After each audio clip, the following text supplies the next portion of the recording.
bahasa Inggris banget ya.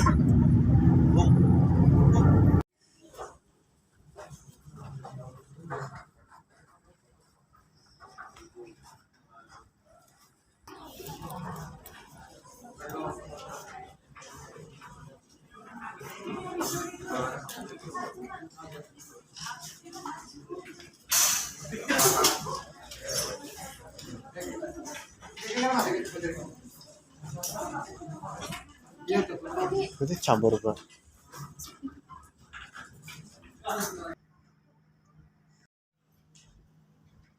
Enggak.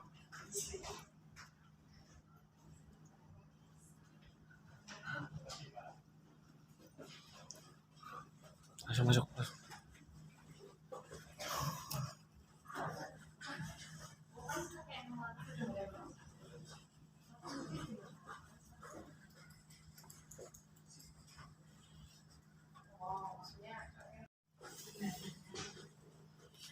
Ini pagi hari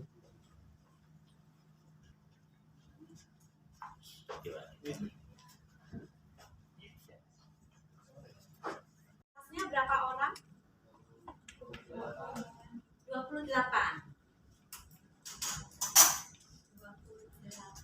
Ini kelas berapa ini?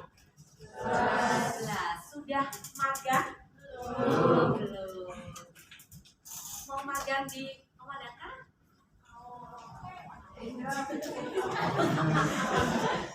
Mau nggak apa nanti? Loh kan meskipun Omadaka, meskipun IT, toh kita juga ada bagian GA-nya, bagian mau magang nggak di luar Banjarnegara, di Surabaya mau? Mau dong ya.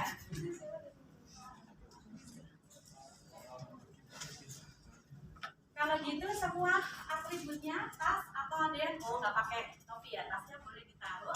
Ini yang kosong ya? tasnya dilepas. Kosong ya, memang kosong ya. Berangkat dari sana Banjarnegara jam berapa dari sekolahan? Jam 7 malam. Terus sampai di Surabaya Masjid Akbar ya? Jam berapa? 4. Terus ini udah sarapan dong? Satu kotak? Habis dari Omadaka kemana? Ke Bali.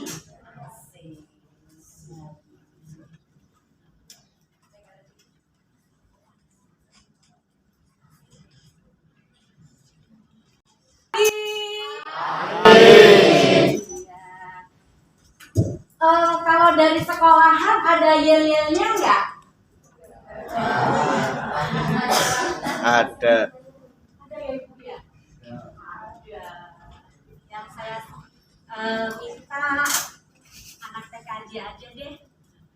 Sekarang tanggal 18 ya. Absensi nomor 18 siapa? Angkat tangannya. 18. TKJ ada 2 kelas.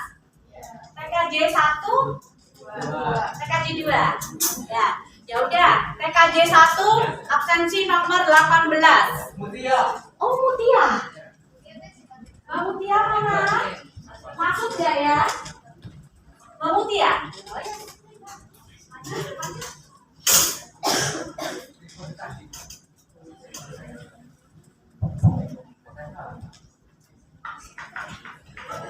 Udah siap, nggak apa-apa. Kalau nggak apa. Ini guru TKJ-nya siapa? Guru TKJ-nya? Oke. Guru AKR-nya?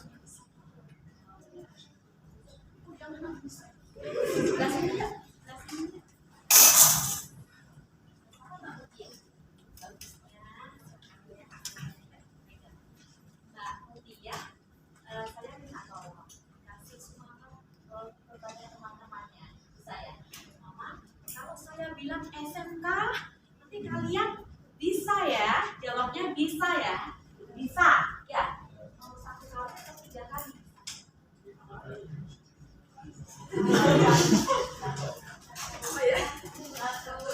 Satu kali. SMK bisa. SMK apa ini?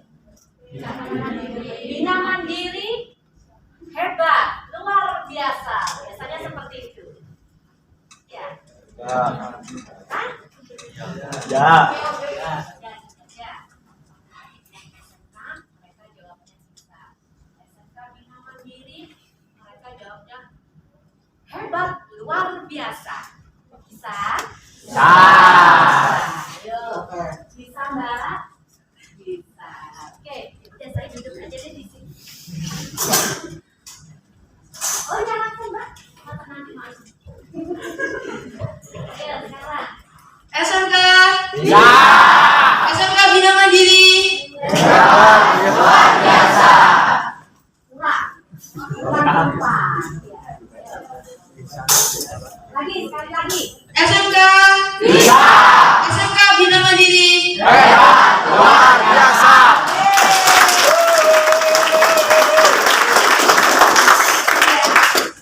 Apa lagi? Apa yel-yelnya? Yel-yel dari sekolahnya? Oh ya, silakan. Gimana?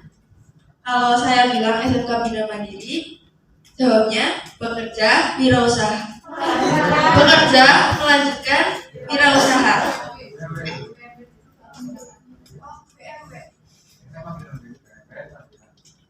SMK Bina Mandiri BMB.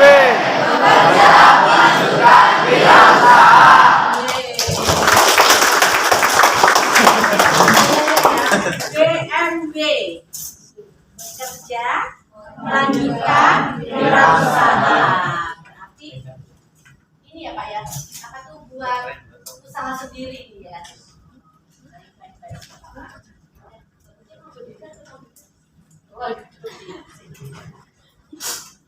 Ya udah kalau gitu, kalau memang sudah siap, baru kita kasih materi ya. Jangan tegang ya, relax aja. Oke, HP-nya bisa dikeluarkan, kita belajar lewat HP. Mungkin yang AKR mungkin gini. Mungkin AKR kan kalian kan ini kan jatuhnya ke IT ya. Kalau kesini pelajarannya bingung, gak usah khawatir, nggak apa-apa. Nanti ada 2 sesi. Kita nanti ada yang bidang IT, juga ada ke HRD-an. Nanti ke HRD-an kebetulan Ibu Mary bisa datang ke sini. Apa sih ke HRD-an? Ke HRD-an itu gimana untuk mempersiapkan di dunia kerja. Ya.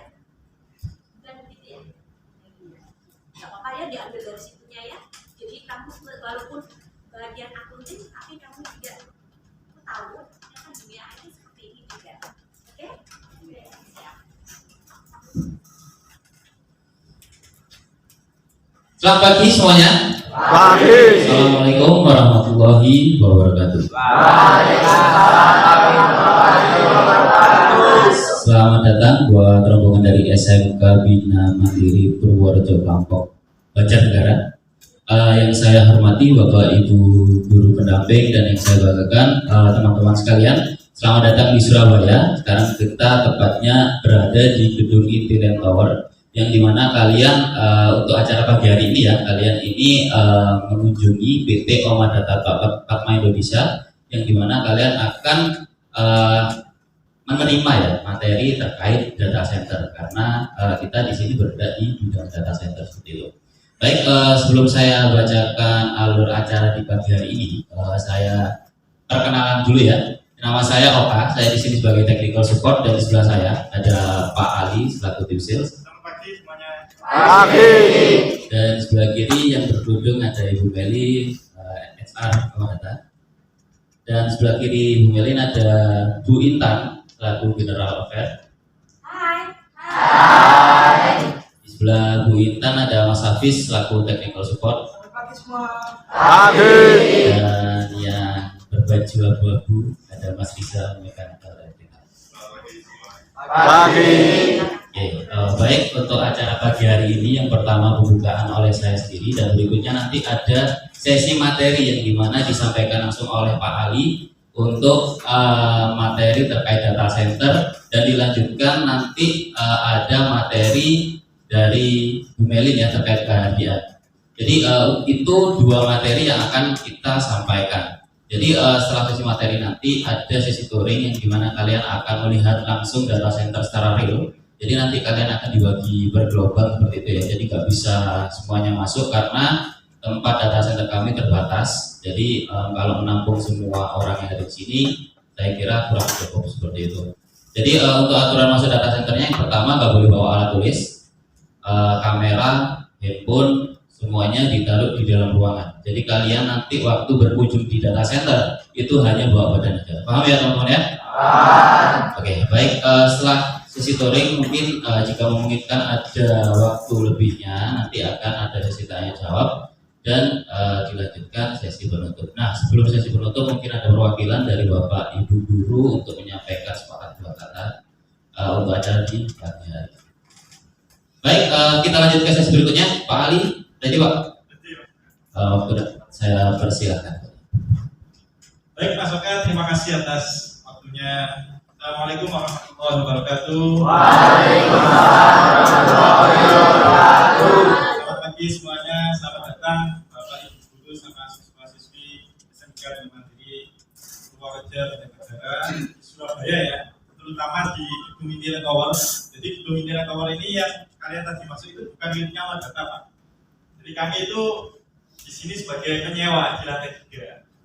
Jadi di Indira Tower ini ada gedung perkantoran. Jadi nanti yang jurusan akuntansi keuangan lembaga itu bisa melamar di kantor, terutama di Surabaya itu banyak di sini katanya, ada yang bergerak di bidang asuransi, tour and travel dan yang lainnya. Jadi gedung ini adalah gedung perkantoran. Lantainya sampai berapa? Lantainya sampai 12 Pak. Dan di bawahnya ini sampai berapa? Sampai lantai basement 2 atau bawah tanah yang bagian 2. Jadi kalian tadi masuk itu sudah di lantai 3. Tapi kita tulisannya di lantai 1 ya. Kalau di bagian bawah tanahnya itu buat parkir mobil dan pakai. Nah, di sini teman-teman jauh-jauh dari Banjarnegara sebelum ke Surabaya, kan sebelumnya masih diceritakan ya, mau Amadata gitu, betul? Atau mendadak ini? Sudah ya, ada yang browsing Amadata? Belum. Ada yang pernah tahu Amadata? Oh iya, besok sama Bu Guru sebelum ke Bali saya ke Amadata. Ada nggak istilahnya Amadata itu apa gitu? Ada yang pernah mencari tahu? Ada yang pernah mencari tahu Amadata sebelum di sini? Paling ya kursinya pakai Pandawa gitu Pak ya. Desa wisata Panglituran gitu paling ya. Oke, nggak apa-apa. Jadi berhubung di sini teman-teman siswa-siswi dari SMK Bina Mandiri ini ada jurusan yang non IT ya, betul ya Pak ya? Akuntansi yang sebelah sini ya. Akuntansi keuangan lembaga sama yang di sini TKJ, betul. Oke. Di sini saya cuma bercerita aja tentang update teknologi informasi yang mana teknologi informasi ini teman-teman di sini meskipun jurusan penjahit, jurusan anak boga itu pasti merasakan. Belanja online pernah kan? Ada yang di sini nggak pernah belanja online? Ada nggak yang nggak pernah belanja online? Gini aja, HP-nya yang nggak Android ada nggak? Nggak ada ya. Berarti semua sudah memanfaatkan teknologi informasi untuk saat ini. Yang mana untuk jurusan TKJ yang lainnya itu saat ini itu hampir semua kita bisa merasakan. Tentu saja teman-teman pasti punya akun Gmail ya. Betul ya? Betul. Bikinnya itu pakai tutorial nggak? Bikinnya akun Gmail? Ya ya, dari teman-teman ya bikin Gmail aja langsung aja Pak ya. Browsing, nah itu sudah memakai teknologi informasi. Meskipun yang bukan TKJ, jurusan tata boga, jurusan perhotelan itu pasti kita semua secara nggak sadar sudah memanfaatkan teknologi itu. Nah, Amadata itu apa sih yang hubungannya dengan teknologi informasi? Nah, ini kita mau cerita sedikit ya. Sebelum masuk kita bercerita dulu nih Pak ya. Di sini teman-teman punya akun media sosial nggak? Semua ya. Terus punya fasilitas cloud ya. Tahu cloud ya? Cloud itu kayak kita menyimpan data yang mana kita datanya itu nggak tahu disimpan di mana. Punya nggak cloud? Punya. Ada yang bisa jawab? Ada yang punya, ada yang enggak ya? Yang nggak punya ini apa sih? Jadi yang nggak punya siapa? Gak apa-apa. Biar tahu semua sebelum masuk ini, biar nanti teman-teman masih oh seperti itu, nah itu loh Pak. Ada yang bilang punya tadi? Ada? Ada yang punya akun cloud? Oke Mas, bisa dijelaskan Mas? Kok Mas kok tahu nih saya itu punya akun cloud ya, akun data yang disimpan di awan ya Pak ya? Mas siapa? Gak apa-apa Mas, biar teman-teman tahu. Mas Rivaldo, bisa dibantu jawab Mas Rivaldo. Mas Rivaldo kan mengaku punya akun gold ya, akun yang mana saya punya data di dunia maya yang mana disimpan nggak tahu di mana itu. Nah itu bisa diceritakan Pak Mas. Saya punya akun Google Drive. Wah mantap terus Mas. Saya bisa menyimpan beberapa foto dan dokumen penting di sana. Oke, ada lagi Mas Rivaldo? Biasanya cloud itu menyimpannya di data center. Nah bagus ya, terus sekali Pak jawabannya Mas Rivaldo ini sangat membantu untuk kita meneruskan presentasi di sini. Jadi cloud atau data yang disimpan di Google ya, Google Drive itu kita nggak tahu memang datanya kita disimpan di mana. Meskipun jurusan AKL juga punya data kan Google Drive ya. Berapa giga? Tahu jawab? Yang AKL aja ya jawab ya. Ayo. Berapa giga? Nggak tahu? 10. Ada yang pernah tahu yang di sini berapa giga? Kan ya, disk kan maksudnya kalau USB kan ada ya kualitas berapa giga gitu. Ada yang pernah tahu? Buka Google Drive-nya berapa giga? Yang AKL punya akun Gmail berapa sih ya? 1, oh 3. Ada yang punya 3 loh Mas Rivaldo. Berarti total berapa Mas Rivaldo 3 akun? Berapa gigabyte? 10. Saya jawab, yang bantu jawab. Dikasih yang lain. Saya dengar tadi berapa belas tadi ya? 15, oke. Jadi satu akun 15 giga ya. Terus kalau 3 akun berapa? Berarti 45 giga. Sekarang kayak kita beli flash disk Pak itu Pak. Tapi flash disk kita itu nggak fisik, tapi fisiknya itu ada di Google Drive atau di awan. Dan itu letaknya di data center. Nah ini kuncinya di sini ya. Jadi data center itu apa? Kita jelaskan ya. Walaupun tadi udah dijawab sama Mas Rivaldo, sudah membuka untuk data center. Jadi data center adalah suatu ruangan yang dipergunakan sebagai penempatan server, komputer dan jaringan komunikasi data dengan dilengkapi oleh fasilitas pendukung.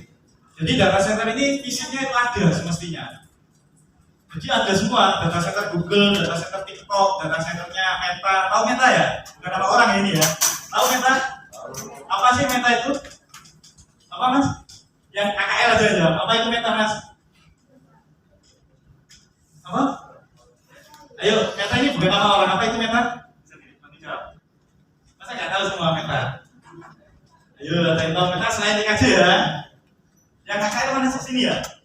Oke, ada yang tahu Meta tadi kan ada aplikasi TikTok, ada aplikasi yang lainnya ya. Itu Meta itu aplikasi apa kan? Punya Instagram? Nah itu termasuk aplikasinya siapa? Nah, ya itu, tahu jawabannya kemana. Jadi Meta ini adalah aplikasi media sosial yang mana dia istilahnya itu di dalamnya ada Instagram, Facebook, WhatsApp ya. Itu semuanya dari Meta Group atau dulu istilahnya itu Facebook Group ya.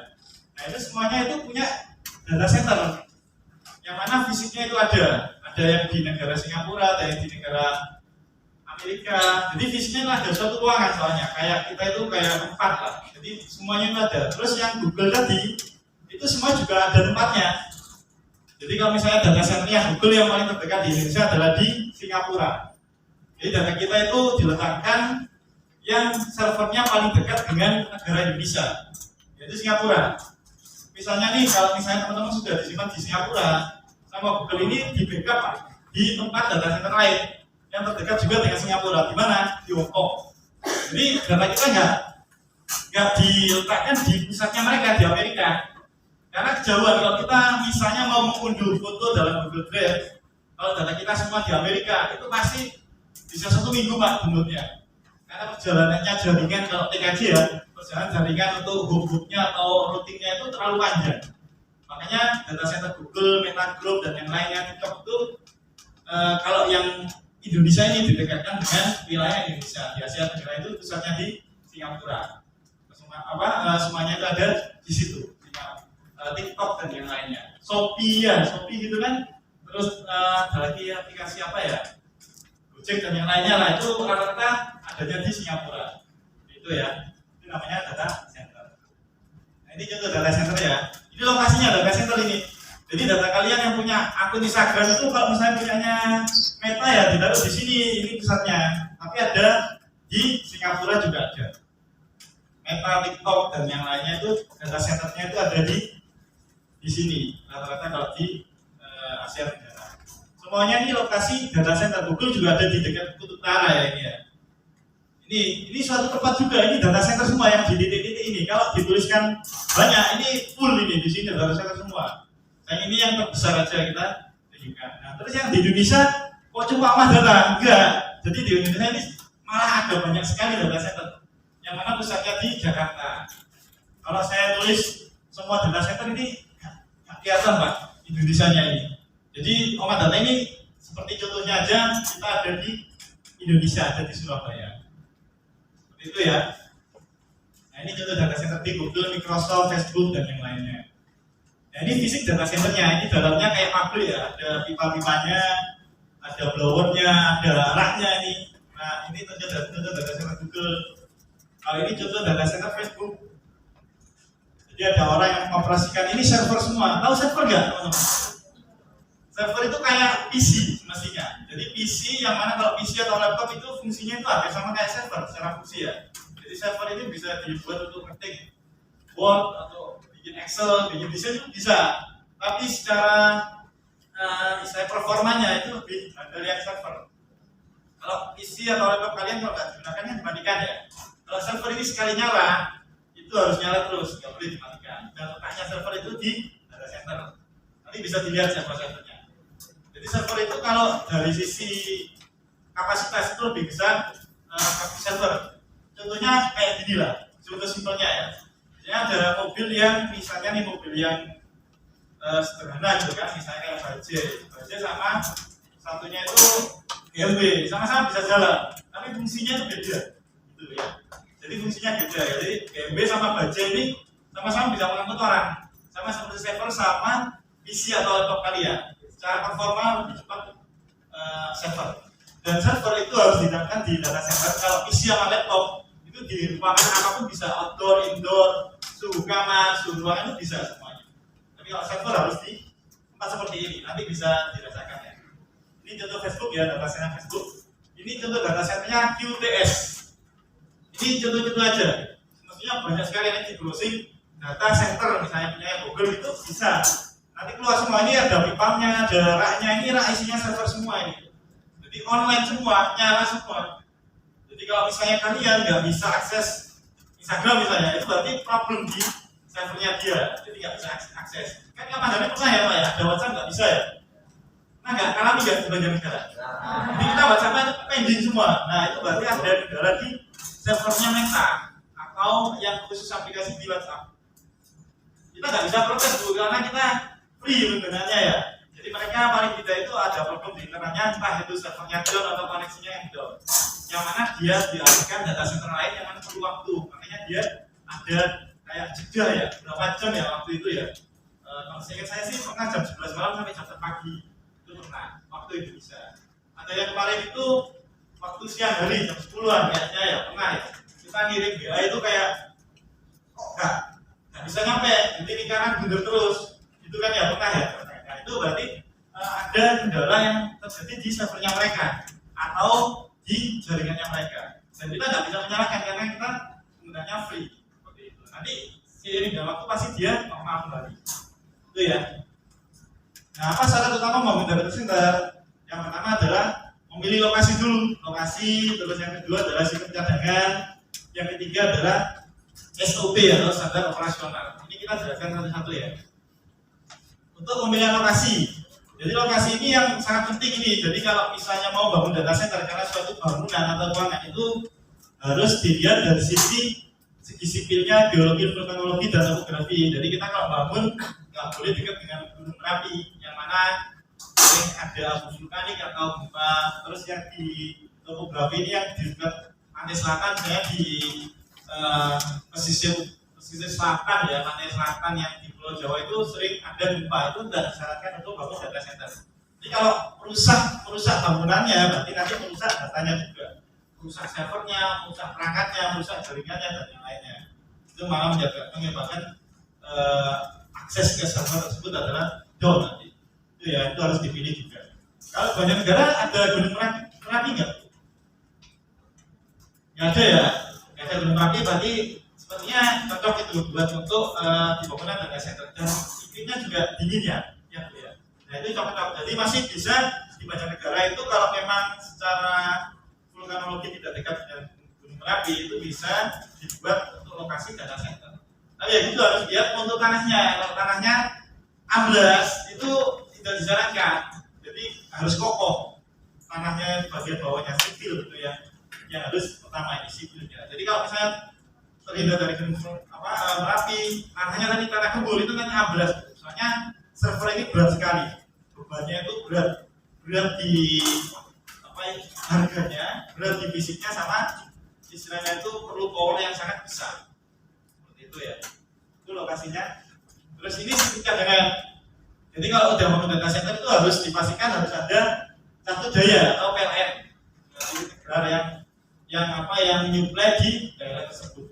Misalnya nih di Kalimantan itu kan banyak yang masih menggunakan solar cell ya di Kalimantan ya, itu tidak disarankan bangun data center karena nggak kuat untuk istilahnya itu mensuplai server yang begitu banyak itu nggak kuat, harus PLN ya, mungkin listrik negara.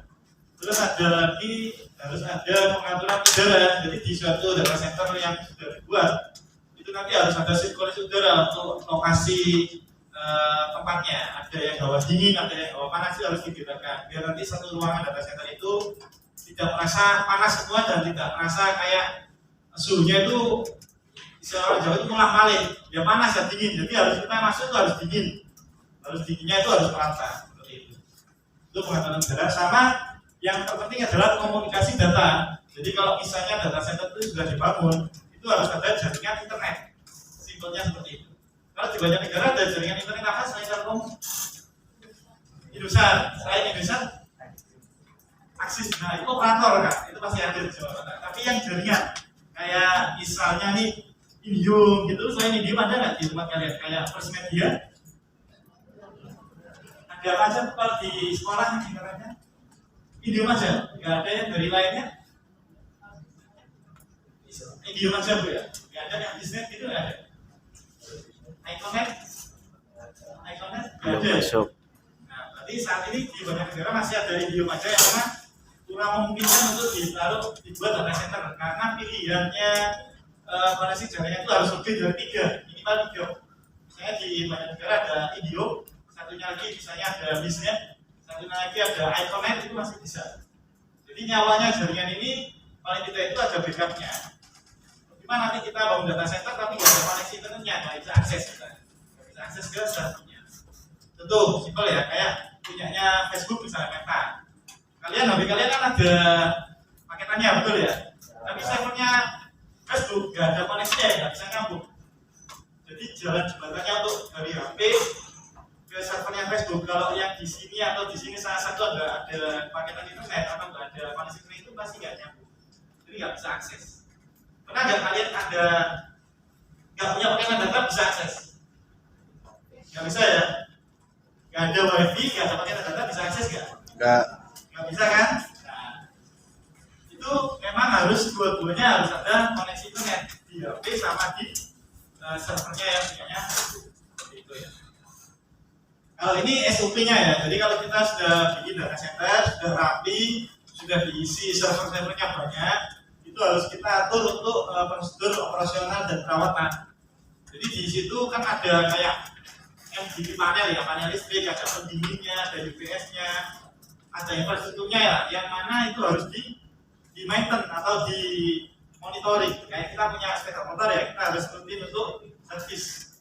Jadi perangkat-perangkat yang ada di data center kayak pendingin, kelistrikan, yang lainnya juga itu harus dilakukan untuk monitoring atau perawatan. Kalau tidak, nanti bisa ngajar itu kayak pendinginnya nanti nggak dingin, UPS-nya nanti nggak jalan dengan baik. Seperti itu sama istilahnya kayak sensor pemadamnya itu harus diperhatikan juga. Jadi semuanya harus di-maintain. Itu ya, itu SOP-nya. Mengapa data center perlu dibangun ya? Jadi kita kan secara nggak sadar sudah memanfaatkan teknologi data center dimanapun berada. Pokoknya kita ada koneksi internet, ada paketan internet, HP Android, itu pasti kita bisa manfaatkan data center itu. Kita bisa buka Google, bisa browsing ya, bisa YouTubean, bisa komen-komenan di TikTok dan yang lainnya. Itu karena apa? Yang pertama adalah jaminan keamanan data dan pengamanan yang handal. Jadi kalau misalnya kita punya akun Gmail nih dibuka di laptop sama dibuka di perangkat lain, itu masih ada apa? Ada iklan notifikasi nggak? Ada. Ada ya. Jadi bahwa akun Anda itu telah dibuka di perangkat laptop yang serinya ini itu adalah jaminan keamanan data yang handal, yang up to date atau yang real time ya. Jadi nggak ngadat gitu nggak. Misalnya kita pakai sekarang, nanti notifikasinya bulan depan, nggak langsung real time. Jadi akun Gmail teman-teman yang dibikin itu sudah tersecurity dengan baik sama Google. Seperti itu ya. Itu poin pertama, kenapa save-nya Google harus ada di data center. Terus yang kedua adalah menjamin lifetime perangkat lebih lama. Jadi kalau server itu kan tadi harus di habitatnya ya, harus di data center. Jadi server itu kalau misalnya harus di ruangan seperti ini, kayak laptop nih, di seperti ini nggak masalah. Yang kalau laptop, karena habis selesai dimatikan. Tapi kalau server, nanti tunggu tanggal mainnya, dia pasti ngadet. Pasti nanti kedepannya itu ada kendala di power supply atau kendala di harddisknya, karena tidak sesuai dengan habitatnya. Harus di daerah di ruangan data center. Karena biar running terus ya. Kalau laptop ini kan dipakai dimatikan, itu dimanapun berada nggak masalah. Jadi ya, menjamin lifetime perangkat itu lebih lama. Jadi misalnya nih di sekolah SMK Bina Mandiri tahun ini mau beli satu server ini harganya mahal, sekitar kalau paling murah ya standarnya itu 40 juta paling murah. Nanti bisa dilihat server yang di data center ada yang tipis, satu biji itu harganya 40 juta. Nah kalau misalnya itu ditaruh di ruangan seperti ini, di ruang rapat gitu ya, di sekolah ditaruh di ruang rapat atau di ruang yang tidak terpenuhi dengan baik, itu nanti pasti satu tahun berikutnya pasti ada ngadat di server, pasti ada pengadaan untuk beli harddisk lagi, menjadi power supply dan lain-lain, itu pasti Pak, karena tidak pada tempatnya. Tapi kalau ditaruh di data center bisa sampai 15 tahun kan? Karena dia sesuai dengan habitatnya. Seperti itu. Paling teknologinya aja yang ketinggalan, teknologinya. Jadi teknologi server yang misalnya 10 tahun yang lalu sama 10 tahun mendatang itu teknologinya aja yang ketinggalan, yang kayak kalau zamannya Bapak dulu pernah ada core ya Pak ya, yang dulu Pentium ya Pak ya, Pentium 1 lah. Misalnya nih isi dulu Pentium 1 ditaruh data center itu pasti bisa bukan sekarang, karena dia terpelihara dengan baik suhunya. Tapi teknologinya ketinggalan, paling bikin PowerPoint aja sudah lag semua. Jadi tapi secara perangkat itu bisa digunakan.